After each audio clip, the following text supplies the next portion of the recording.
Welcome to this Arnall-Culliford knitwear tutorial. This tutorial is all about how to use the long tail cast on for casting on for double pointed needles. This is ideal if you're working socks or other small projects in the round. There are lots of different ways to do this cast on, and I'm going to show you the method that I use most frequently.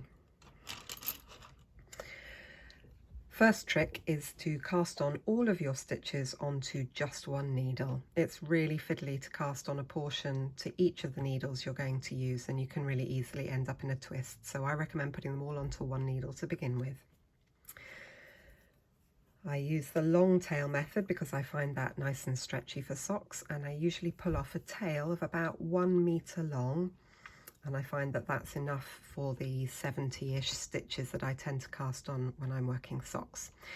And I start by holding the yarn over the double pointed needle with the tail closest to me and the ball of yarn furthest away. And I literally just put my finger on top. I don't use a slip knot or anything like that. I then make what I like to think of as a duck's beak with my left hand, and I put my thumb and first finger between the two strands of yarn, and I use the other fingers of that left hand to hold on to both tails. So if you can see, I've got my index finger and my thumb between the yarns, and then my little finger and my ring finger are holding on to the ends of both yarns. Okay, and that gives me a Y position. If you imagine my right hand is the stem of the Y, and then the two strands of yarn are the arms of the Y. And when I hold it down and slightly to the left, can you see how I'm making a loop around my thumb? And that loop around my thumb is where my double pointed needle goes. It goes underneath and up through the loop. And once it's through the loop, it then goes over the right hand arm of the Y and pulls that right hand arm back through the loop on my thumb. I then let go with my thumb and tighten it back up again. And you can see now I've got one stitch on the needles where I was holding it over to begin with, and a new stitch that I've just made, so that's 2. So let me show you that again. You make a little duck shape and you put that duck beak between the 2 yarns. You then grasp the tails with your remaining fingers and you make the Y position. Once you're in the Y position, you take the double pointed needle tip down underneath and you come up next to the thumb. Imagine you're trying to stroke the tip of your thumb and then go over to the right and scoop over the strand of yarn on your index finger and pull it back through the loop on your thumb, and then you tighten it up. So Y position, you've got the loop around your thumb, go underneath and up through that loop on your thumb, scoop over the yarn on your index finger and pull it through that loop on your thumb. So you're effectively, you're making an E, one of those backwards loops on your thumb, and then you're knitting that backwards loop with the yarn on your index finger. And one of the things I like about this method is that once you're in the swing of it, you can go quite quickly. I find it faster than most other cast-on methods. If you're concerned about having a nice stretchy edge on your socks, what you need to do is make sure that your stitches are spread out on your needles. It's how far apart those stitches are that determines how stretchy that cast-on edge is. So if your stitches are quite close together, then it's going to be quite tight, but if they're further apart, it'll be looser. So I'm going to switch over now to one that I prepared earlier. I've now finished casting on my 68 stitches that I need for my pattern, and I'm going to show you now how I transfer them onto my double points and I join into the round.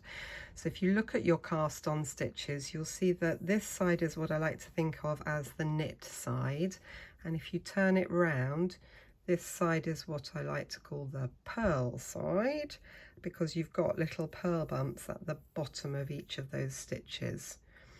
So I'm wanting the knit stitches at the front So I pick up my spare needle and I'm going to put very roughly 1/4 of them onto each of the needles. So I've cast on 68 stitches and therefore 1/4 of them is 17. And I'm literally just shuffling them on like I was scooching things along on a clothesline or on a wardrobe hanger rail. 2, 4, 6, 8, 10, 12, 14, 16, 17. So I've got a portion on that needle, and then I get the next one, and I'm sliding them on. And I don't normally bother to count, because what I do when I work my first round is I move the stitches around as needed, so that I'm always working a knit stitch as the first stitch on the needles. I find that much easier when I'm working on double points. I find it easier to start a needle with a knit than with a purl. 1, 2, and then this is going to be my third needle.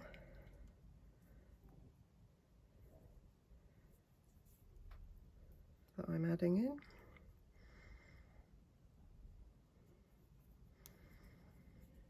Do just need to avoid dropping one at this point. It's a real pest if it unravels on the cast on edge, and I do find it easier if I do that to just pull it out and start again. Okay, so I've now got my 4 needles, each with roughly 1/4 of the stitches on them. And I'm just going to turn them round. I'm making sure that I haven't twisted that cast on edge. If you do, you can untwist it when you get back to the beginning of the round after the first row, but it's easier to check it as you start. And now I'm ready to start knitting using the yarn to knit the first stitch on this left-hand needle. Let me just move the ball out of the way so you can see a bit more clearly. So I'm ready to start knitting these stitches here. One of the things that I do to make this easier is just to pop the last couple of stitches from the right hand needle onto the empty needle. I always find that my tension is more even if I've got a needle already in. So we're just popping a couple there onto my empty needle. And being really careful not to pick up the tail. That's such a classic mistake. I'm not going to pick up the tail. I'm going to pick up the yarn attached to the ball. And then if you can see, I've got my 2 stitches I put on my empty needle, and this is my first stitch from the opposite end of the cast on edge. And for the pattern I'm working, I've got to work it through the back loop. I've then got to do a couple of purl stitches.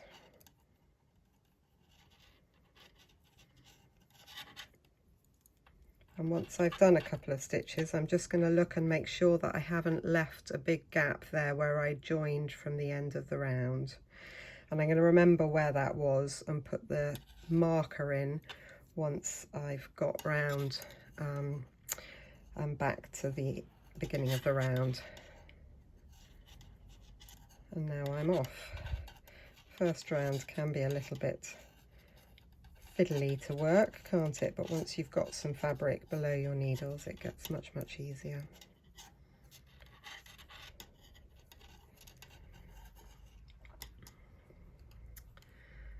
So I'm now joined in the round, ready to work the cuff of my sock, and I'll come back and show you that once I've made a bit more progress. I hope you've enjoyed this tutorial on how I cast on with the long tail cast on method onto double pointed needles. I hope you found that helpful. If you'd like to find out more about our techniques based books or buy yarn or kits, then do click the link up here to head over to our website.